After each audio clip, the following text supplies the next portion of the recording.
और अब बात पंजाब के मोहाली में इंटेलिजेंस दफ्तर पर रॉकेट अटैक की। पंजाब के मोहाली में रॉकेट अटैक।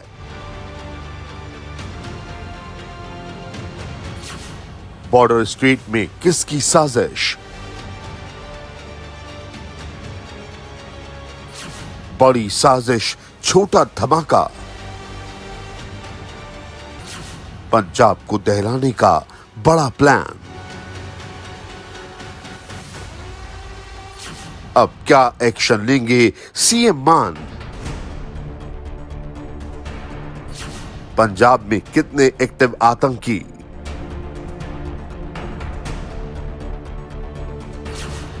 ग्राउंड जीरो पर इंडिया टीवी। सबसे तेज अपडेट, सबसे पहले नई तस्वीर। तो मोहाली में खुफिया विभाग की बिल्डिंग पर हुए हमले के बाद पूरा पंजाब हाई अलर्ट पर है। और इसी बीच बड़ी खबर आ रही है कि पंजाब पुलिस ने मुख्यमंत्री भगवंत मान को हमले से जुड़ा अपडेट दिया है। पंजाब पुलिस ने सीएम मान से कहा है कि इस मामले में कुछ संदिग्धों को हिरासत में लिया गया है और उनसे पूछताछ जारी है। खुफिया विभाग की बिल्डिंग पर आरपीजी चलाने के मामले में पुलिस ने अज्ञात लोगों पर यूएपीए समेत कई धाराओं में मामला दर्ज किया है। कुछ देर पहले पंजाब पुलिस के डीजीपी ने प्रेस कॉन्फ्रेंस करके कहा है कि मोहाली अटैक एक चैलेंज है और जल्द ही हमलावरों को पकड़ लिया जाएगा। वहीं सीएम भगवंत मान ने कहा कि ये पंजाब का माहौल बिगाड़ने की कोशिश है। जैसा भी अटैक निकलेगा आपको बता देंगे। मेन ये है कि आपको पता ही है कि एक प्रोजेक्टाइल ने हिट किया है और उसमें जो एक्सप्लोजिव इस्तेमाल हुआ है वो टीएनटी लग रहा है। बाकी इसमें जिस तरीके से इंसिडेंट हुआ है शाम के टाइम, उस टाइम कमरे में कोई नहीं था और इम्पैक्ट दीवार पे आया, इसलिए नुकसान कोई नहीं हुआ है। और लेकिन ये चैलेंज है और हम इस केस को सॉल्व करने के लिए पूरे कोशिश कर रहे हैं और जल्दी सॉल्व करेंगे। लगातार काफी अरसे तो पंजाब दा माहौल खराब करने ਦੀਆਂ ਕੋਸ਼ਿਸ਼ਾਂ ਜਿਹੜੀਆਂ ਦੇਸ਼ ਦੇ ਦੁਸ਼ਮਣਾਂ ਵੱਲੋਂ ਹੁੰਦੀਆਂ ਰਹਿੰਦੀਆਂ ਨੇ ਔਰ ਪੰਜਾਬ ਦਾ ਜਿਹੜਾ ਭਾਈਚਾਰਾ ਉਹ ਇੰਨਾ ਮਜ਼ਬੂਤ ਹੈ ਕਿ ਉਹਨਾਂ ਦੀਆਂ ਕੋਸ਼ਿਸ਼ਾਂ ਦੇ ਬਾਵਜੂਦ ਉਹ ਆਪਣੇ ਇਰਾਦਿਆਂ 'ਚ ਸਫਲ ਨਹੀਂ ਹੁੰਦੇ। ਕੱਲ ਰਾਤ ਜੋ मोहाली ਦੇ ਵਿੱਚ ਘਟਨਾ ਹੋਈ ਹੈ, ਮੈਂ ਡੀਜੀਪੀ ਸਾਹਿਬ ਨਾਲ ਸਾਰੇ ਇੰਟੈਲੀਜੈਂਸ ਦੇ ਅਫਸਰਾਂ ਨਾਲ ਮੀਟਿੰਗ ਲਈ ਹੈ ਔਰ ਸਾਰਾ डिटेल ਜਿਹੜੀ ਹੈ ਉਹ ਨਿਕਲ ਰਹੀ ਹੈ ਔਰ ਗ੍ਰਿਫਤਾਰੀਆਂ ਕੁਝ ਹੋ ਵੀ ਗਈਆਂ, ਕੁਝ ਹੋ ਜਾਣਗੀਆਂ ਤੇ ਜੜਾਂ ਤੱਕ ਪਹੁੰਚ ਜਾਣਗੇ। ਤੇ ਮੈਂ ਇਹੀ ਬਾਰ-ਬਾਰ ਕਹਿਣਾ ਚਾਹੁੰਦਾ ਤੁਹਾਡੇ ਜਰੀਏ ਕਿ ਜਿਹਨੇ ਵੀ ਪੰਜਾਬ ਦਾ ਮਾਹੌਲ ਖਰਾਬ ਕਰਨ ਦੀ ਕੋਸ਼ਿਸ਼ ਕੀਤੀ ਉਹ ਬਖਸ਼ਿਆ ਨਹੀਂ ਜਾਊਗਾ। ਸਖਤ ਤੋਂ ਸਖਤ ਸਜ਼ਾ ਮਿਲੂਗੀ। ਉਹਨਾਂ ਦੀਆਂ ਕਈ ਪੀੜ੍ਹੀਆਂ ਯਾਦ ਰੱਖਣਗੀਆਂ ਕਿ ਅਸੀਂ ਪੰਜਾਬ ਜਿਹੜਾ ਹੱਸਦਾ ਵਸਦਾ ਪੰਜਾਬ ਹੈ ਉਹਨੂੰ ਤੋੜਨ ਦੀ ਕੋਸ਼ਿਸ਼ ਕੀਤੀ ਸੀ ਤੇ ਸਖਤ ਤੋਂ ਸਖਤ ਸਜ਼ਾ ਮਿਲੂਗੀ। ਅੱਜ ਸ਼ਾਮ ਤੱਕ ਕਾਫੀ ਕੁਝ ਕਲੀਅਰ ਹੋ ਜਾਊਗਾ। तो इंटैलीजेंसी ਦੇ ਅਫਸਰ ਔਰ ਪੁਲਿਸ ਦੇ ਅਫਸਰ ਜਿਹੜੇ ਨੇ ਉਹ ਇਸ ਗੱਲ ਤੇ ਲੱਗੇ ਹੋਏ ਨੇ ਤੇ ਬੜੀ ਜਲਦੀ ਜਿਹੜਾ ਦੋਸ਼ੀ ਜਿਹੜੇ ਨੇ ਸਲਾਖਾਂ ਦੇ ਪਿੱਛੇ ਹੋਣਗੇ। कल रात हुए हमले की वजह से फ्लोर पर ब्लास्ट हुआ जिससे उस फ्लोर की खिड़कियां टूट गईं। हालांकि जान माल का कोई नुकसान नहीं हुआ। यह हमला कल शाम 7:45 पर हुआ।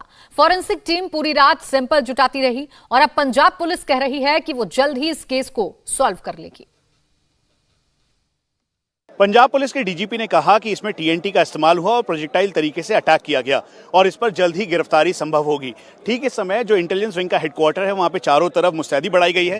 उसके अलावा इस बात का भी ध्यान रखा जा रहा है कि खास तौर पे जहां पर मेन इम्पैक्ट हुआ है उस पूरे एरिया को चेक किया जा रहा है और वहीं पर जो इम्पैक्ट है जहां से फायर किया गया, लॉन्च किया गया, वहां से तक की दूरी महज 80 मीटर है।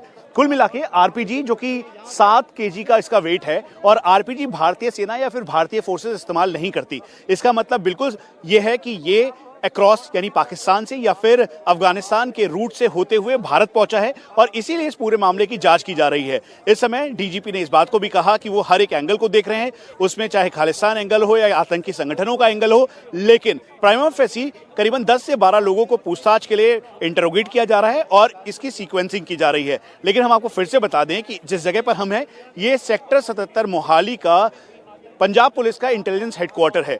ठीक सामने यहां से 80 मीटर की दूरी पर यह प्रोजेक्टाइल हुआ है, यानी आरपीजी का जो राउंड फायर हुआ वो बिल्कुल इंपैक्ट के साथ अंदर पहुंचा और जो पूरा अंदर स्ट्रक्चर है वो डैमेज हुआ। अब इसी को पूरी तरह से जांच पड़ताल के साथ आगे देखा जा रहा है और जल्द इसमें गिरफ्तारी संभव हो सकती है।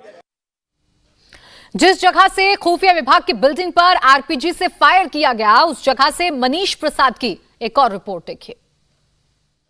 पंजाब में अभी तक का ये सबसे बड़ा अटैक है जिसमें आरपीजी राउंड फायर किया गया और फिर उसके बाद ठीक सामने ये पंजाब पुलिस के इंटेलिजेंस हेडक्वार्टर का ये पूरा एरिया जो कि अंडर थ्रेट है और ठीक सामने वो एरिया है जहां पर आरपीजी राउंड फायर किया गया और आरपीजी राउंड फायर करते ही जो दीवार है वो टूटी, उसके बाद वो सीधा इंपैक्ट करते हुए अंदर पहुंची और अंदर जो फॉल सीलिंग थी वो पूरी तरह से डैमेज हुई। उसके साथ साथ जो अंदर शीशे थे वो डैमेज हुआ और डैमेज होने के साथ साथ जो आसपास का पूरा एरिया है वो उस पर इम्पैक्ट काफ़ी हैवी दिखाई दिया और ये ही वजह है कि ये जो पूरा एरिया है इस समय अंडर सर्विलांस है। जो ऊपर टावर लगे हुए हैं उसमें डंप डेटा खंगाला जा रहा है, कुल मिला के 7,000 के लगभग जो इस समय डिटेल्स हैं नंबर्स की उनको चेक किया जा रहा है और यही वजह है कि ये पूरा जो एरिया है इसे समझाना बहुत ज़रूरी है। इस समय जो सीनियर ऑफिशियल्स हैं इंटेलिजेंस विंग के, नारकोटिक्स के, वो यहाँ पर मौजूद हैं, वो सब इसको मुआयना कर रहे हैं, चेक कर रहे हैं। उसके अलावा इस एरिया के साथ साथ एक बार फिर से आप वो जगह देखें जहाँ पर ये आरपीजी राउंड फायर किया गया, जहाँ पर हम अभी यहाँ पर खड़े हैं उससे इस जगह की दूरी महज 100 मीटर है भी नहीं है और ये बहुत ही क्लोज प्रॉक्सिमिटी का एरिया है। अब आप इस जगह पर देखेंगे तो ये जो मेन अप्रॉक्सिमिटी जो 80 मीटर है और ये पूरा रोड है, यानी ये रोड सीधा कनेक्ट करता है दूसरे एक्सेस से। ये एक्सेस सीधा जो मेन हाईवे की तरफ जाता है और यहाँ से हाईवे की दूरी करीबन 12 से 14 किलोमीटर है। ठीक इस जगह पर सेक्टर 77 का ये जो इंटेलिजेंस हेडक्वार्टर है, यहाँ से 12 किलोमीटर पर एयरपोर्ट है और करीबन 6 से 8 किलोमीटर के बीच पंजाब और जो चंडीगढ़ का बॉर्डर है वो लगता है। उसके साथ साथ करीबन 22 से 25 किलोमीटर पर पंचकुला है और इसीलिए स्ट्रैटेजिक लिहाज से ये बेहद इंपॉर्टेंट है क्योंकि भारतीय सेना का वेस्टर्न विंग भी यहाँ पर है। जैसे ही आरपीजी अटैक यहाँ पर हुआ जो कि जिसकी रेंज मैक्सिमम 800 मीटर है और 7 केजी वेट आरपीजी का होता है। अब इस एरिया को आप देखें तो यहाँ पर सीधा अटैक किया गया, फायर किया गया। जैसे ही फायर हुआ उसके साथ साथ ये इसका इम्पैक्ट हुआ और इम्पैक्ट इतना तेज था कि आसपास का जो एरिया था, जो बिल्डिंग है, उस पर इसका असर दिखाई दिया। जो शीशा था वो सीढ़ी के पीछे का वो टूटा और ये जो एरिया है ये ठीक सामने एक डेड एंड की तरफ जाता है, यानी ये जो एक ट्राई जंक्शन है जहाँ पर राधा स्वामी का एक सत्संग आश्रम है वहाँ पर ये ब्लॉक होता है। उसके अलावा ये मेन एंट्री पॉइंट पे जाता है और यहाँ से वहाँ तक की दूरी 100 मीटर है। अब दूसरा एक्सेस आप देखें, दूसरा एक्सेस ये ठीक सामने वाला एक्सेस है, ये मेन रोड से कनेक्ट करता है और ये सेक्टर 77 की तरफ जाता है। सेक्टर 77 का ये एरिया, यानी इसका मतलब बिल्कुल क्लियर है, सामने हॉस्पिटल है। अगर फायर वहाँ से हुआ तो इसीलिए जो पंजाब पुलिस के सीनियर ऑफिशियल्स हैं वो हॉस्पिटल की भी सीसीटीवी देख रहे हैं, लेकिन सीसीटीवी में जो उनको जानकारी मिली है उसके मुताबिक इसी एरिया के पास से जो RPG-29 है वो फायर किया गया और यहां से महज इधर की दूरी 80 मीटर है, यानी 80 मीटर्स के इंपैक्ट के साथ इसे फायर करने के बाद जो 2 सस्पेक्ट थे गाड़ी के अंदर थे, इसी जगह पर थे क्योंकि ये रोड इधर से दूसरी तरफ जाता है। यहां से फायर किया गया और फायर करते हुए यहां से फरार हो गए। इसीलिए ये जो एरिया है जहां पर अंदर आपको दिखाई दे रहा है कि डैमेज हुआ है, जब यहां पे फायर किया गया, एलिवेशन के साथ फायर किया गया, सीधा इंपैक्ट हुआ और इंपैक्ट होने के बाद जो कॉर्नर का एरिया है उसके स्प्लिंटर इफेक्ट चारों तरफ फैले। उस समय कोई वहां पे मौजूद नहीं था, इसीलिए डैमेज जो स्थिति है यहां पर इंजरीज लोगों की नहीं हुई। अब 2 बड़ी बातें हैं। सबसे पहली बात, खालिस्तान का एंगल इसमें कहीं से भी रूल आउट नहीं किया जा रहा है क्योंकि हिमाचल प्रदेश हो या फिर गुरपंत सिंह पन्नू अपने ऑडियो मैसेज के जरिए इस बात को कह रहा है। उसके साथ साथ खालिस्तान की मूवमेंट इन दिनों इंटेलिजेंस एजेंसीज ने कई जगह ट्रैक डाउन की है। करनाल में 4 संदिग्ध पकड़े गए, यहां तक कि इंटरनेशनल बॉर्डर के पर हेक्साकॉप्टर के जरिए हेरोइन यानी नार्को टेररिज्म फैलाने की लगातार पंजाब में कोशिश की जा रही है। इसीलिए इसको रूल आउट बिल्कुल नहीं किया जा सकता। इस समय पैरेलल एजेंसीज इसको इन्वेस्टिगेट कर रही है। लश्कर, जैश और हिजबुल मुजाहिदीन जैसे आतंकी जो कि खालिस्तान को पूरी तरह से सपोर्ट कर रहे हैं, दरअसल वो पूरा नेक्सस भी इस समय चेक किया जा रहा है। इसीलिए इस पूरे मामले की जांच पड़ताल में अब मल्टी एजेंसीज जुट गई हैं और NIA भी इसको गंभीरता के साथ देख रही है।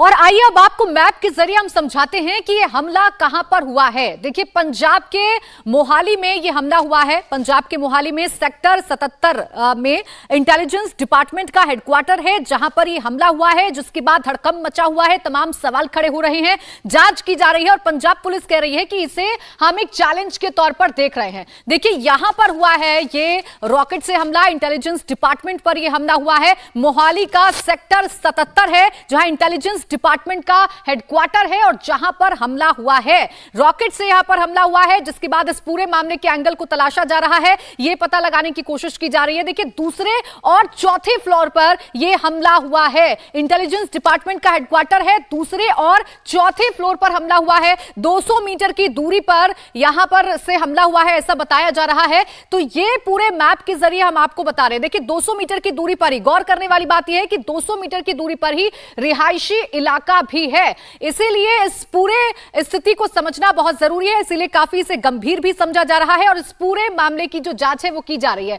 देखिए, आरपीजी क्या है, कितना खतरनाक है, ये भी हम आपको आइए ग्राफिक्स के जरिए समझा देते हैं। देखिए, रॉकेट प्रोपेल्ड ग्रेनेड होता है आरपीजी, और ये कंधे पर रखकर इससे हमला किया जाता है, लेकिन इस तरीके के आरपीजी से हमला किया गया है। विस्फोटक इसमें होता है, रॉकेट लॉन्च करने में यह सक्षम होता है, इसलिए काफी अहम इसे समझा जा रहा है, काफी गंभीर इसे समझा जा रहा है। करीब 700 मीटर इसकी रेंज होती है, इसी बात से आप अंदाजा लगा सकते हैं। मोहाली में आतंकी साजिश हालांकि नाकाम हो गई, लेकिन कैसे चलता है, कंधे पर रखकर इसे चलाया जाता है। टैंक, बख्तरबंद गाड़ी को ये पूरी तरीके से तबाह कर देता है, ये इसका असर है। हेलीकॉप्टर या विमान उड़ाने में भी ये सक्षम होता है। इसीलिए इस पूरे हमले को बहुत गंभीरता के साथ लेते हुए इस पूरे मामले की जो जांच है वो की जा रही है। इंडिया टीवी हर वक्त हर जगह डाउनलोड करने के लिए सर्च करें India TV news Google play store या ऐप स्टोर पर।